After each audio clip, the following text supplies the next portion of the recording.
où est-ce qu'elle est la mémère? J'ai même pas vu en arrivant, j'ai pas fait. Ah oui, d'accord, ok. Vendu. Ouais.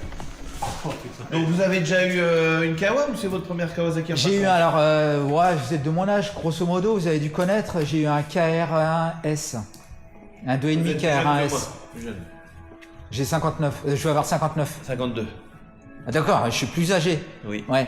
Et Non, j'ai pas connu KR1S, bah, c'est un Dotan. Non, enfin je le connais en visuel évidemment. Ah, ouais. C'est une petite bombe de non, temps. moi à l'époque, à 18 ans, enfin, j'ai passé mon permis gros cube, mais à 18 ans, j'avais acheté l'Aprilia, la RS 125 à F1 Epica. Ouais, ah, c'est superbe. Ah, c'est une sacrée machine. C'est hein. superbe. Et après, ouais. j'ai SXR. J'ai eu 6 mois, mais je ouais. voulais me faire la main sur du 125 parce que je suis un peu fou. Mais en 4 cylindres, c'est mon troisième. Moi, j'ai eu un VFR, mais c'est pas un 4 en ligne. Ah, c'est pas pareil, non? En 4 en ligne, j'ai eu un CBR 600, un 600 FZR, enfin YZF 600. J'en ai eu un aussi, moi. Et puis un celle-là. 7,5. Ouais. Et la 1000. Et la 1000, une grosse déception sur la 1000. En 100 chevaux ou t'es. Oh non, à l'époque, elle était en version libre. Une version libre. C'est vieux, hein. Mais c'est. Ah oui, c'était avant la loi des 100 chevaux. Ouais. Ah oui, Ouais. il y a longtemps. Je vais redémarrer. Ah oui. Attends, hein, je te vois pas. Ouais, c'est bon. Là, c'est bon, là, ouais. Voilà, premier démarrage de la Z900. Et voilà, c'est fait. Donc il n'y a plus qu'à rentrer à la maison. Bon bah voilà, nous voilà à bord d'un joli petit 900Z SE dont je viens de faire l'acquisition à l'instant avec un concessionnaire Kawasaki Jet Moto très très sympa. Je vais essayer de pas crier parce qu'en fait j'ai le nouveau casque intégré comment je veux dire dans le casque pour le son, donc j'ai l'habitude de crier.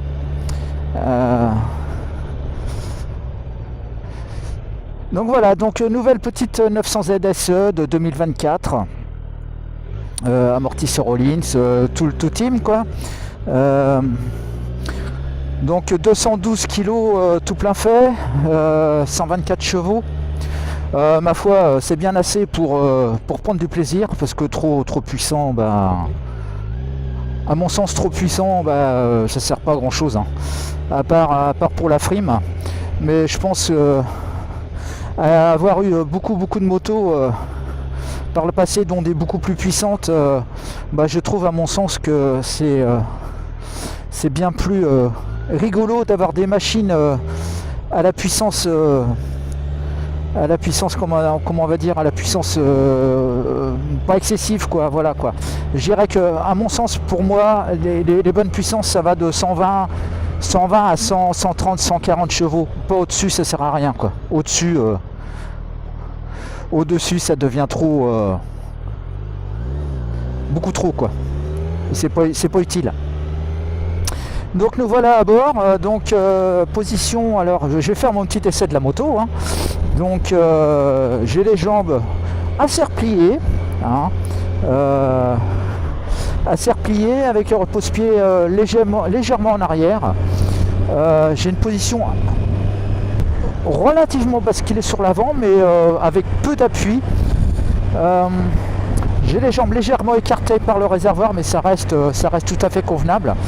Et j'ai l'impression d'être quand même sur une moto qui n'est pas très grande, mais du fait de son réservoir qui est assez volumineux, d'avoir une moto qui est assez comment je veux dire, assez valorisante.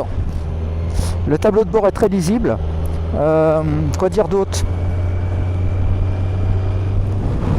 Bon là je reçois très peu de vibrations, hein. Je suis à 3000 tours. 70 km/h, 3000 tours. Et là j'ai pas de vibration. Alors je sais que c'est une moto qui vibre un peu plus quand on tape dans les régimes, mais pour l'instant c'est parfait. Je m'aperçois que si j'ai mis le guidage, ouais d'accord, ok, c'est bon. Donc là on est parti pour une petite balade de 200 km pour rentrer à la maison. Donc c'est très bien pour une prise de contact.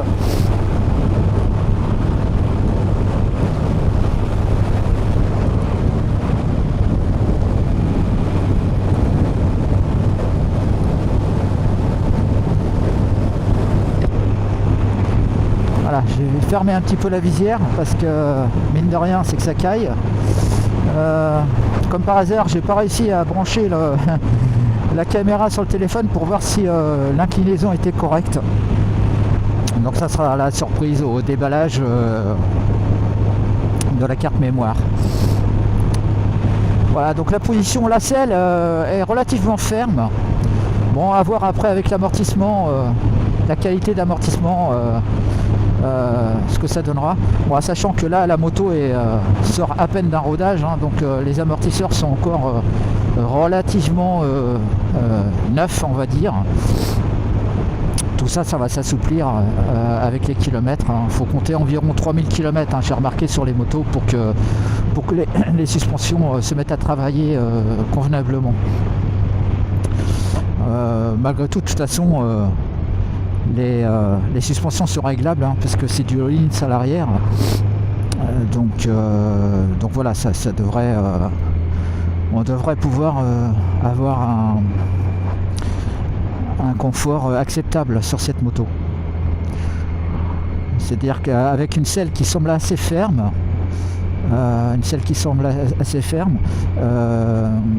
si les suspensions filtrent bien les bosses, bah écoute, ça sera confortable, quoi, tout du moins acceptable. Bon, par contre je suis plus du tout habitué, j'ai bien fait de prendre le gros pull, hein, parce que je suis plus du tout habitué aux fraîcheurs. Enfin non, je suis plus du tout habitué aux motos non carénées. Et là je me rends compte que il fait pas chaud. Alors comme je suis un super frileux, ce que je vais faire ce week-end, c'est que je vais monter directement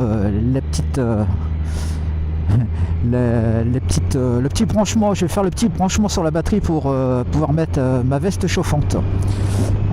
Parce que j'ai un V85 TT, hein, en moto principale. Bon, elle est bien carénée, donc du coup pour l'instant je me suis pas du tout j'ai pas du tout eu besoin de mettre la veste chauffante pour le moment.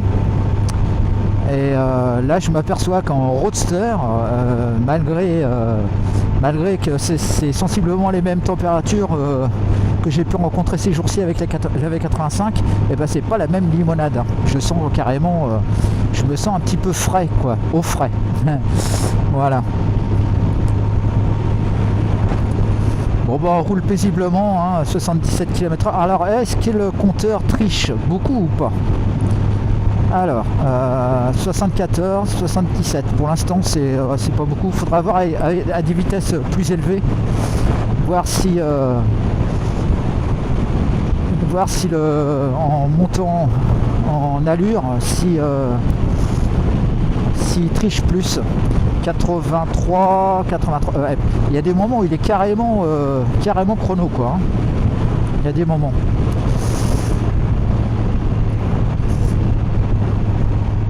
Donc a priori il nous reste 180 km avant de tomber en réserve. Alors est-ce que c'est avant de tomber en réserve ou si c'est avec la réserve comprise, je sais pas. Toujours bien, faudra faire le plein. Donc en fait le poste de pilotage sur cette moto il est tout petit, hein, donc il n'y a pas de miracle, hein. Je vais essayer d'agencer un petit poil mieux la place du téléphone, mais il n'y aura pas de miracle, hein. Ça sera comme ça, quoi. Voilà. Bon, on n'est pas rendu, hein, parce que ça roule pas. Et puis JC, mon ami, monsieur avec ma toy derrière. Salut l'ami. Un GSX 8S, me semble-t-il. Et du coup, ah merde, j'ai oublié de mettre de figer l'écran. Ok, donc je pense que c'est celle-là, hein. Oh là là. Ouais, c'est ça. Ouais, c'est ça. L'embrayage est très doux à la prise. Bon, vraiment dommage. Ah non, c'est pour lui. Merde, ah, c'est lui.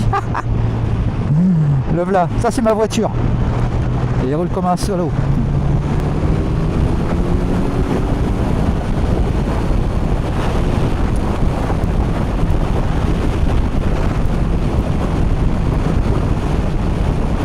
Bon voilà, 120 km/h. Bon, ça vibre pas à 120. C'est pas une moto qui vibre beaucoup, hein, j'ai trouvé contrairement à à la 1000 vers 6 que j'avais essayé, je trouvais qu'elle vibrait énormément. Bon là je suis pas monté trop haut dans les tours, hein, et on sent que les rapports sont courts, hein, parce que là en 5ème, je trouve qu'elle mouline quand même. Hein.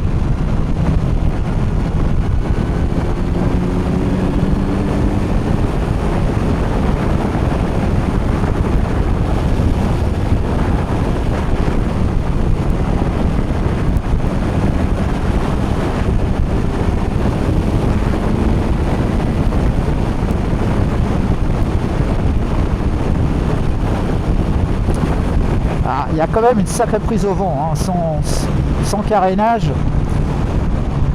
C'est pas des motos qui sont faites pour rouler vite, hein, ou alors on souffre.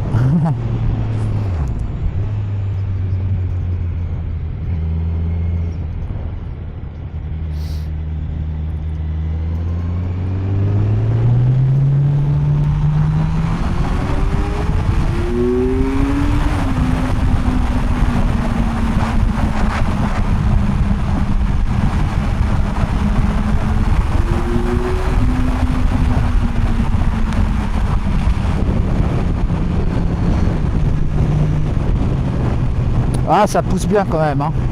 C'est bien, ça tire assez fort sur les bras, c'est bien, et largement assez fort.